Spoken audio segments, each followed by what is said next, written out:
Welcome to the Manager Matt podcast show. The show is designed to give you solutions to your day-to-day management and leadership problems. It's hosted by Matthew Haddock, a frontline manager and leader with over 25 years of experience. If you're ready, then let's get on with the show. Welcome to the Manager Matt podcast show. I do hope you are all well out there in podcast land, if that's the thing.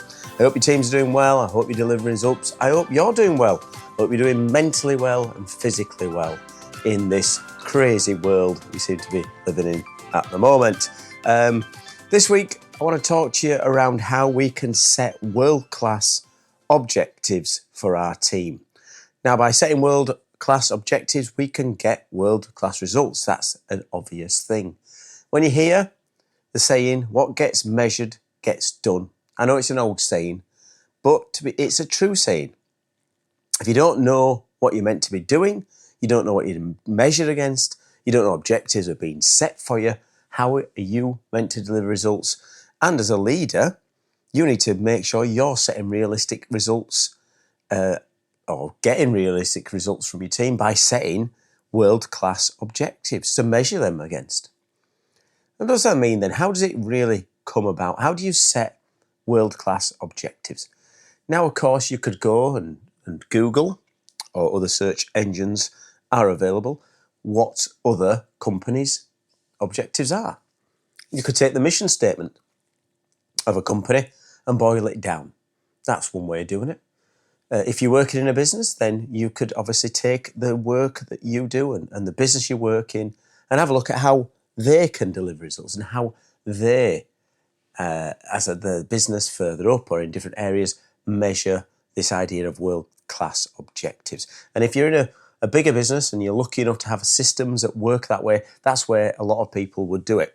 There's this mindless, in my head, cascade sometimes where your boss's boss has been given objectives right up to the top from the managing director, for instance, and then they simply push the button cascade on the super duper electronic objective setting program or section on the website, and it magically cascades down without any real thought about it. I don't think that's the best way to do it. I think if you want to get world-class results from your team and you want the world-class, best-in-class people who are delivering those results, you need to set objectives that you yourself believe in. You're not just getting cascaded, you actually can buy in and sit in front of your directs and make sure that it comes to life. People need direction, as we know. And as leaders, you need to set direction. You need to make sure your top performers are given really good direction. How does it work? How do we boil it down into factually taking it from a concept to a reality when I talk about this world-class objectives? Well, I've done it a number of ways, or I think the best way to do it is to look at what the main imperatives of your site are. What are the 4 or 5 areas that really would shift the dial, would move your business forward, would really make a difference in making those results deliver and sustained? Delivering short-term results is simple. You can do a lot of fiddling around to make things look like you're improving something in a short term. But when you want long-term embedded results, you must make sure that they are set around a set of very strong imperatives. Let me give you some examples. You could have a people at the core, for instance, or a people in the business imperative for the site. And that is all around engagement, retention, a lot of culture in there, how we make people feel they want to come to work and do a good job, not just because of a pay, although pay is part of that people section. Make sure people are rewarded in the right way, making sure that people have the right tools to do the job. Make sure they're given the right incentives and direction.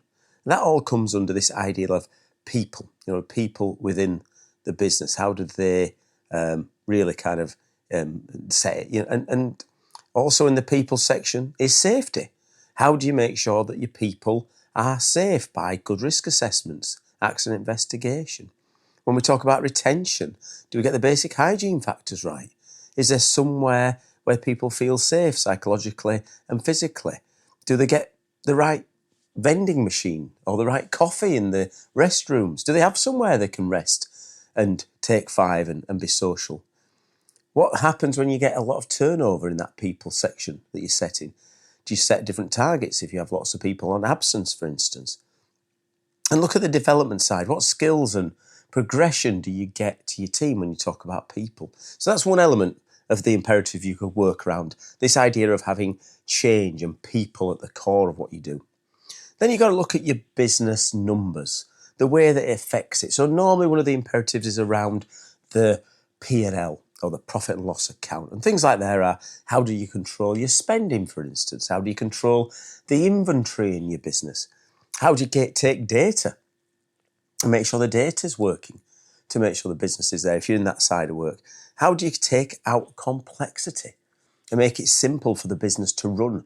The simplest things we look at is somebody placing an order, somebody getting paid for that order. There is a simple transaction, but it can be very complicated. Making sure your product or service is delivered, making sure your invoices are put in, making sure you chase the payment and get the payment in the right terms. So that's another imperative you might talk around. Another imperative, satisfying the customer.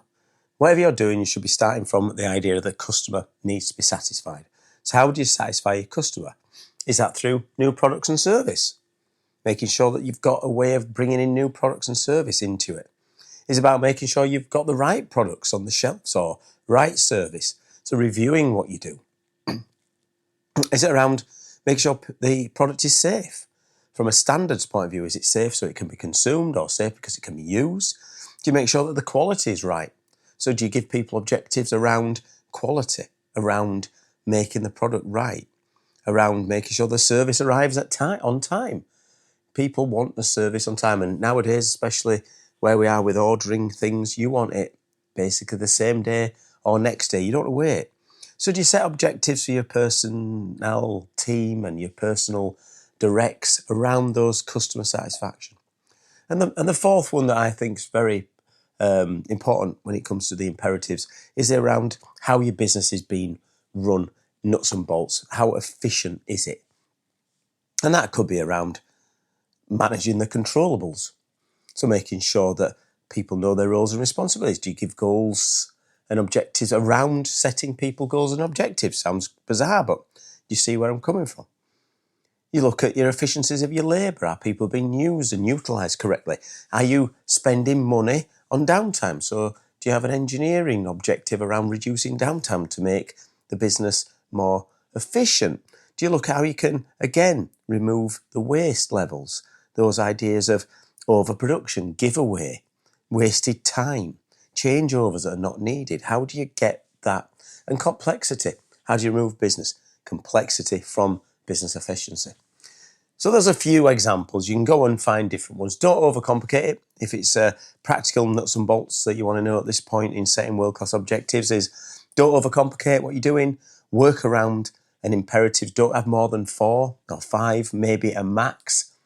You can have some businesses that have said, we've got 20 imperatives, 20 important things. Well, you might have subcategories of important things and KPIs, but if you have 20 imperatives and you've got 20 important things to do, well, guess what? Either you're not going to do any of them really well, you've got this scattergun approach, or you'll do the ones that you really know you can do and tick some boxes on the rest, so you don't really give them the attention. So make sure that less is more when it comes to setting imperatives. And when you're setting your world-class objectives, what do you need to do then?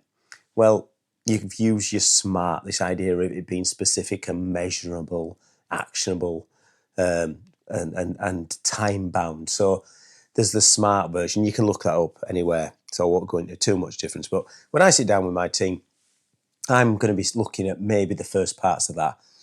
Is it measurable and is it timely? So if I'm setting somebody an objective around real people change or people at the core change, and I'm going to look at, we want to keep the safety right, for instance. So I'm going to measure someone, I'm going to set a world-class objective, and that is going to give them something very specific that they're going to be doing and something that's very measurable and very kind of time bound. So you're going to be saying, I expect you to do this to reduce this risk by this time. So try to do that when you're reading through your objective setting. I suggest you do your objectives on your own first, work them through in your head what those areas are going to be, and then run it through with a peer to see you're on the same page. It's good to do parenting at this point across the spectrum of your peer group.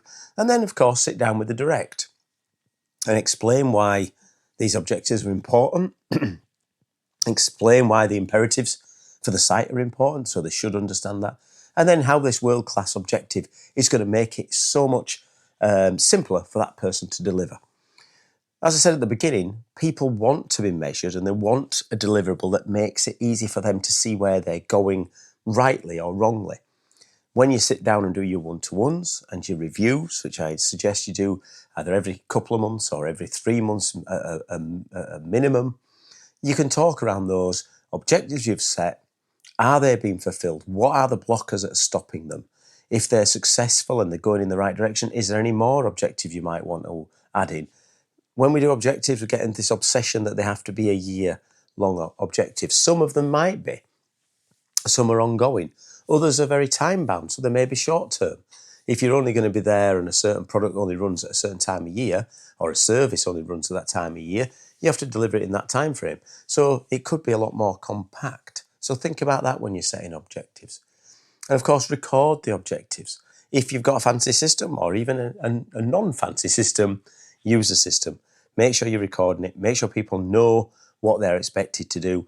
Have regular updates with them. I wouldn't put it into every one-to-one you have with someone. It'd be overkill. You'd be definitely talking about the imperatives more as a group setting, but you should be talking around how that individual is delivering their world-class objectives against the standards you're setting. And if they are drifting away, how can you support them? How can you help them get back on track? What are the blockers? How can you clear the path? You might have heard me mention it before. Managers are here to clear the path for your directs. How can you clear the path to make sure they deliver the world-class objectives? Because, of course, the world-class objectives that they deliver will come up to you and make sure you can then deliver your objectives to your boss and therefore deliver the results which make your business successful and in turn make you successful as a manager. And the number of people I've managed who thank me, sometimes not straight away, but thank me for setting good world-class objectives that people can really understand, they can get behind, and they feel part of delivering something bigger than themselves. So that's my ideas and thoughts around setting world-class objectives for your directs. I'd love you to give me some feedback on what you do when it's around setting objectives for your team. And of course, feedback is a gift, so you should always keep on giving. So send me your feedback to managermattpodcast@gmail.com. Love to hear your thoughts on setting objectives, or if you don't set objectives, ideas on how is the best way to get a world-class delivery through your directs. Well, that's it for Manager Matt this week. Thank you so much for listening, and as always, I'll speak to you soon. Goodbye. Thank you so much for listening to this Manager Matt podcast. We hope you found it interesting, helpful and actionable. One last thing, please leave a quick review on iTunes or with your podcast provider, as it helps to spread the word of Manager Matt. If you haven't already done so, please subscribe to the podcast, and if you did like anything in particular, send an email to managermattpodcast@gmail.com or visit managermatt.co.uk for more content. Feedback is a gift, so let's keep giving. See you next week.